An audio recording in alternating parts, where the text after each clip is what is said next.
누가복음 20장 9절부터 18절까지 교독하겠습니다. 신약성경 누가복음 20장 9절부터 18절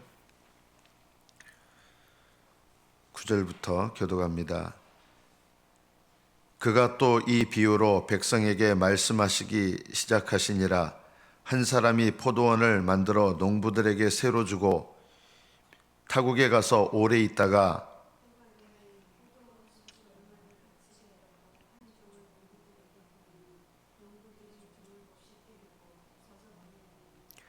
다시 다른 종을 보내니 그도 몹시 때리고 능욕하고 거저 보내었거늘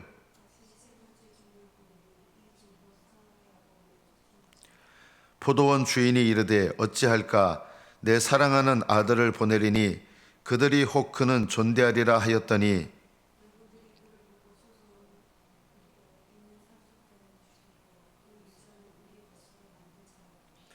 포도원 밖에 내쫓아 죽였느니라.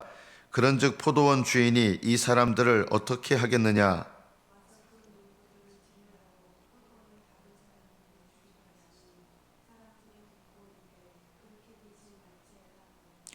그들을 보시며 이르시되 그러면 기록된 바 건축자들의 버린 돌이 모퉁이의 머릿돌이 되었느니라 함이 어찌미냐?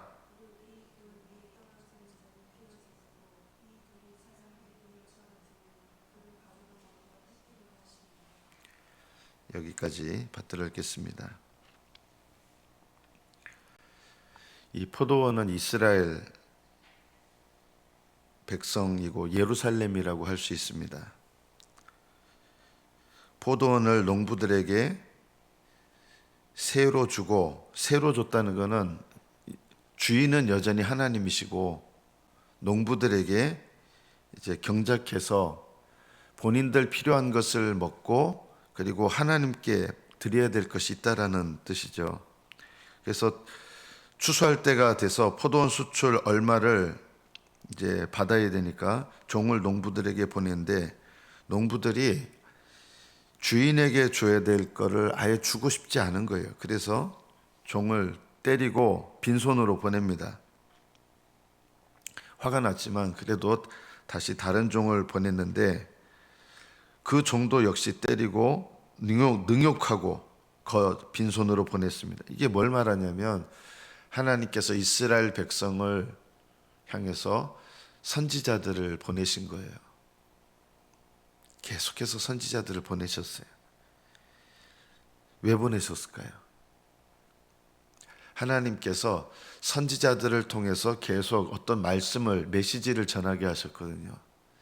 선지자들을 보내서 뭘 하게 하셨을까요? 하나님께 돌아오라고. 포도원 소출 얼마를 받겠다고 하신 게 이게 뭐냐면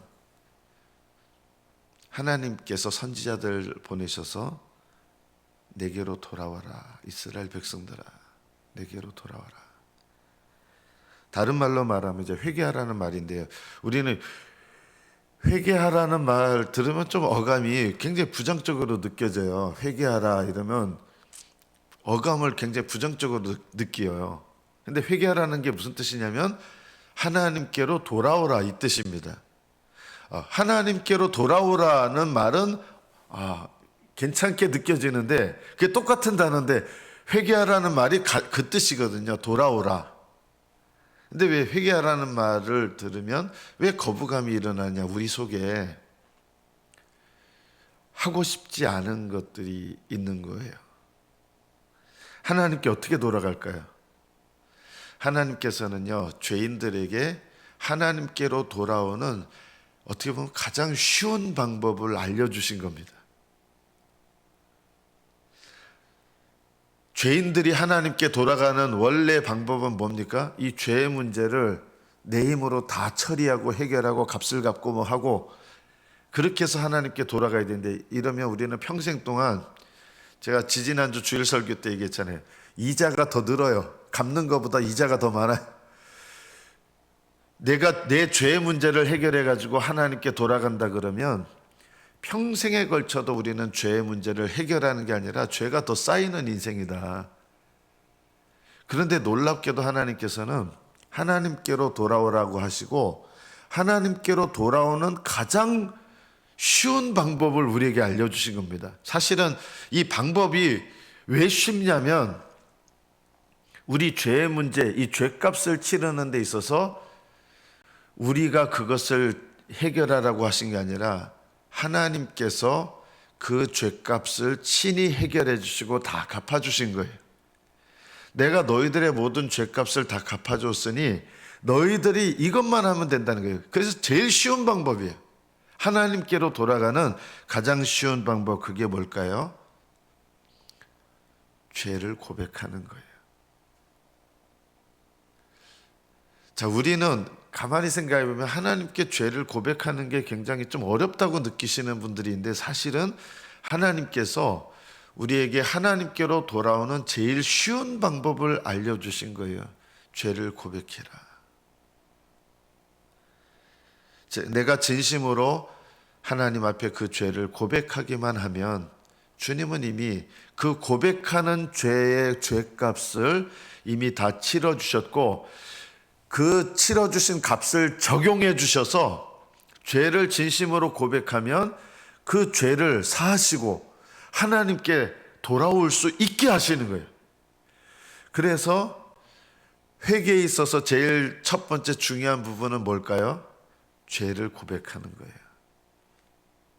이것이 오늘 이 포도원의 비유를 통해서 우리에게 적용해야 될 말씀이에요. 하나님께서 종들을 계속 보내서 회개하라, 회개하라, 회개하라 이런 말씀을 주실 때 이게 뭐냐면 이런 말씀으로 이해하셨으면 좋겠어요. 내게로 돌아오라, 내게로 돌아오라, 내게로 돌아오라. 내가 너희들이 돌아올 수 있도록 모든 것을 내가 다 했단다. 너희들은 그럼 어떻게 돌아갑니까? 너희들의 빚을 스스로 갚을 수 없다는 것을 깨닫고 내가 너희들의 빚을 모두 갚아줬다는 것을 깨닫고 너희들의 죄를 고백해라. 그리고 그 죄를 떠나라. 아우, 죄를 떠나는 게 힘듭니다. 그것도 내가 도와주겠다. 여러분, 죄값을 여러분한테 치르라고 하신 게 아니에요. 회개는요. 우리 못 치러요. 그리고 죄를 고백하고 죄를 떠나라고 하시는데 그 죄를 떠나는 것도 잘 안 된다는 거예요. 그래서 성령님을 보내셔서 내가 너희들 도와달라고 하면 여러분 보세요. 하나님 제가 잘못했어요 하면 용서해 주신다고 했잖아요. 근데 또 이제 죄를 떠나야 되는데 내 힘으로 떠날 수 있느냐? 잘 안 돼요. 그래서 어떻게 하기를 원하세요? 하나님 제 힘으로 안 됩니다. 도와주세요.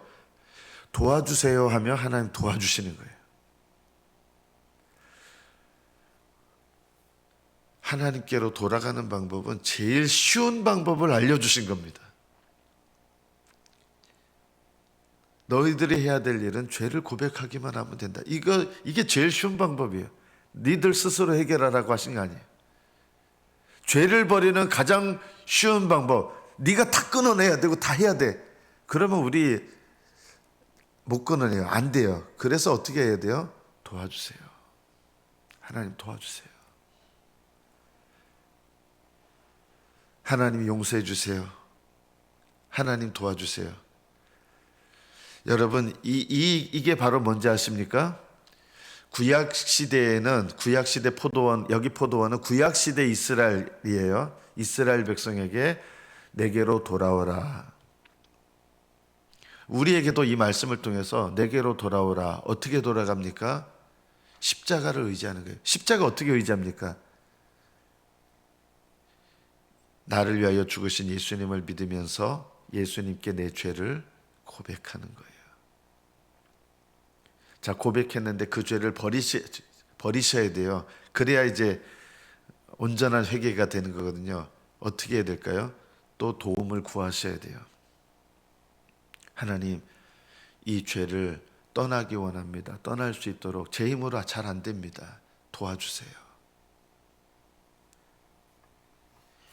그래서 하나님께로 돌아가는 방법도 십자가입니다.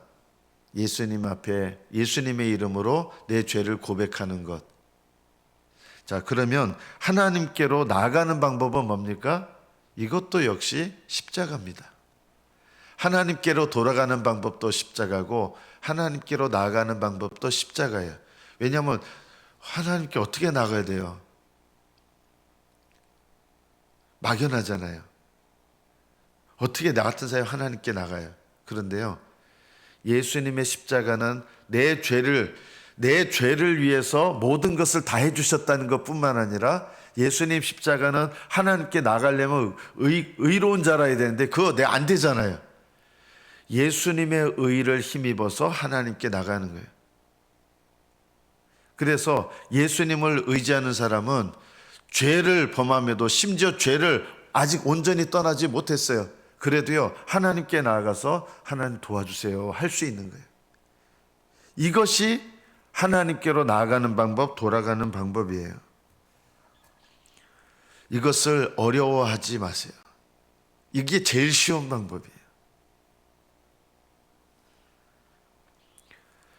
여러분이 지금 처해 있는 현재의 상황 속에서 내가 어떤 반응을 하는가, 이게 신앙이에요. 신앙생활이라고 하는 거는요, 간단해요. 하나님께서 여러분에게 너는 이런 모습이 돼야 돼. 그래서 이런 모습 되는지 내가 한번 지켜볼게. 이런 게 아니라요. 신앙생활이 뭐냐? 지금 내가 있는 이 자리, 나의 지금 신앙의 자리에서 나에게 일어나는 여러 가지 사건과 환경과 또 관계 속에서 내가 어떤 반응을 하느냐, 이게 신앙이에요. 지금 나는 이루 말할 수 없는 죄를 범했어요. 정말 이 세상에서 제일 못된 죄인이에요. 내가 이 세상에서 누구나 손가락질하는 그런 죄인들보다 더 나쁜 죄인이에요. 자, 그래도 이렇게 못된 죄인인데 내가 십자가를 향해서 나아가는 적용을 하잖아요. 내 죄를 고백하고 십자가로 나가잖아요. 이게 신앙이에요. 하나님은 놀라우신 일을 우리에게 베푸시는데 이 세상에서 가장 악한 사람이라고 할지라도 그 상태에서 십자가를 의지하고 하나님께 죄를 고백하며 나아가면 하나님은 그 사람을 받아주세요. 신앙생활은 그래서 매일 매 순간마다 지금 내게 일어난 현재 상황 속에서 내가 하나님 앞에 어떻게 반응할 것인가. 이것이 신앙생활입니다. 언제까지 하는 거예요? 이거는 날마다 하는 거예요. 하늘나라 가는 그날까지요. 근데 내가 반응을 잘못했어요. 불신앙적으로 반응을 했어요. 어떻게 해야 될까요? 그러면 불신앙적으로 내가 반응을 잘못해서 지금 죄 짓고 살았어요. 어떻게 하면 돼요? 다시 그것을 고백하고 주님께 나아가시면 돼요. 이게 신앙이에요. 나는 아무리 해도 안 돼요. 나는 아무리 고치려고 해도 안 돼요.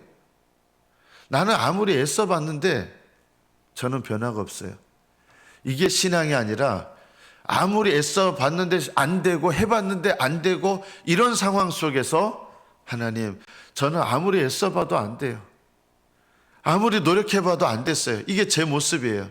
하나님, 이런 제 모습을 불쌍히 여겨주시고 저를 도와주세요. 이게 신앙이에요. 그러면 하나님은요, 알았어. 내가 너의 연약함을 안다. 하나님 다 알고 계시잖아요. 알지만 하나님께서 우리에게 요구하시는 건 뭘까요? 하나님 도와주세요. 저 너무 잘 안 돼요.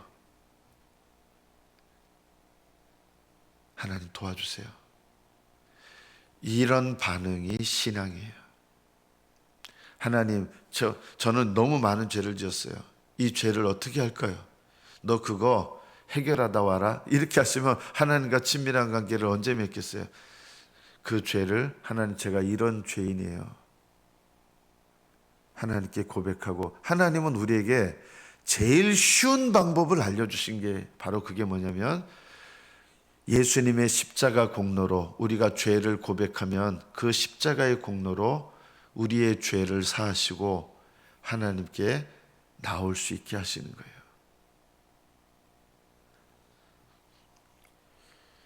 여러분, 신앙생활을 쉽게 하십시오. 쉽게 하라는 말은 죄를 범했을 때는 고백하고, 죄를 벗어나지 못할 때는 하나님 도와주세요 하고, 이것이 신앙생활입니다.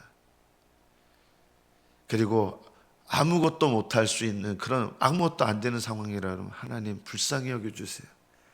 이것을 말하는 것도 신앙입니다. 주여 저를 불쌍히 여기소서. 주님께, 하나님 저는 주님께 나아갈 수도 없는 너무나 비참한 상태에 있어요. 저를 불쌍히 여겨주세요. 이런 말을 하는 것도 신앙이에요. 죄를 지었을 때는 하나님 용서해 주세요 하는 게 신앙이고, 너무나 비참하고 너무나 일어설 힘조차도 없을 때, 그럴 때 신앙은 뭐예요? 하나님 나를 불쌍히 여겨주세요. 지금 나의 상황 속에서 하나님 용서해 주세요. 하나님 불쌍히 여겨주세요. 하나님 도와주세요. 이것이 여러분이 포도원이에요. 내가 포도원이에요. 구약 이스라엘에서는 이스라엘 백성 전체 또는 예루살렘이 포도원인데, 지금은 우리가 포도원이에요. 이 포도원의 소출 때가 돼서 얼마를 받으려고 하신 거예요. 이 때가 됐다는 게 뭐예요? 어떤 때는 회개의 때가 된 거예요. 하나님 용서해 주세요. 어느 때는 주님의 도우심을 구하는 때가 된 거예요. 이럴 때 소출이 뭐예요? 하나님 도와주세요. 이렇게 하나님께 의지하는 게 포도원, 여러분이 드려야 될 포도원 소출이에요. 너무너무 힘들어요. 하나님 힘들어요. 근데 내 힘으로 해결이 안 돼요. 불쌍히 여겨주세요. 하나님께서 여러분에게 어떤 것을 명령하실 때가 있어요. 여러분이 전혀 할 수 없는 것을 요구하시는 하나님은 아니세요. 하나님께서 여러분에게 너 이거 해라 그러면 네 하나님 하겠습니다. 그런데 하나님 도와주세요 하고 순종하시면 돼요. 신앙생활은 내가 신앙이 어리면 어린 대로 지금 이 신앙생활 가운데서 하나님께 아뢰시는 거예요.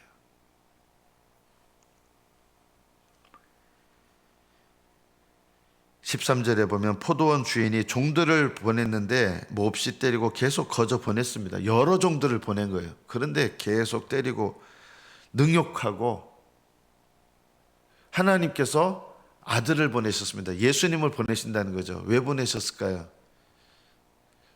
하나님께서 계속 기회를 주시는 거예요.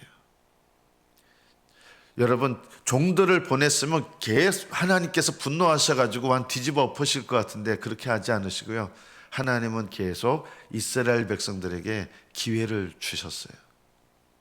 그리고 이스라엘 백성들에게 주신 어떻게 보면 더 가장 귀한 기회가 내 사랑하는 아들을 보낸다. 그런데 이 사랑하는 아들을, 예수님을 십자가에 못 박아 죽였고 거절했습니다.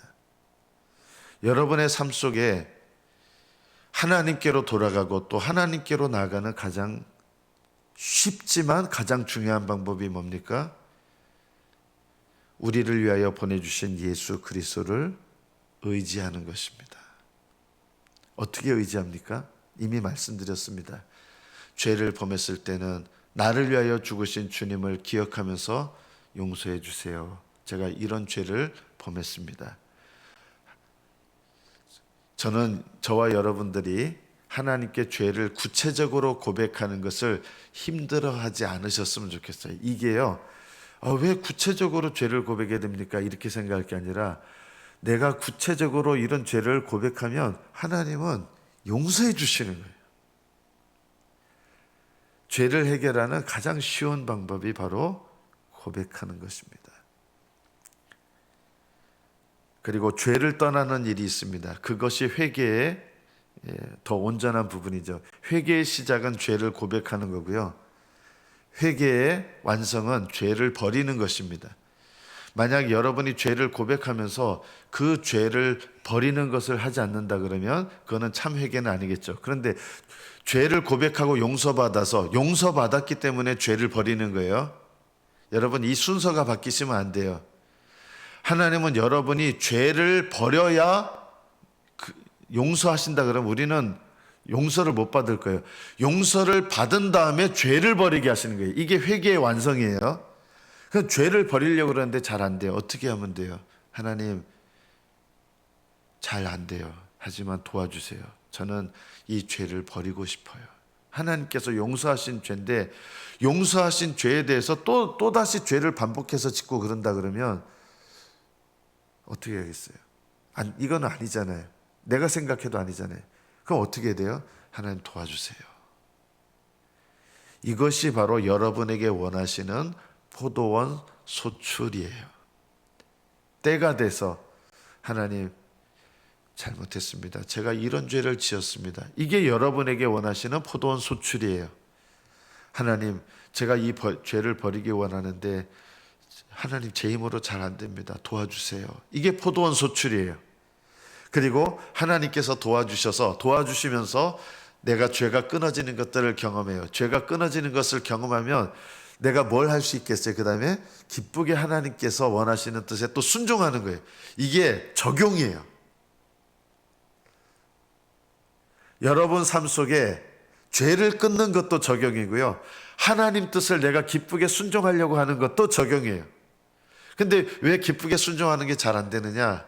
죄를 끊는 게 잘 안 되니까 적용이 잘 안 되는 거죠. 적용은요, 기쁜 일이에요.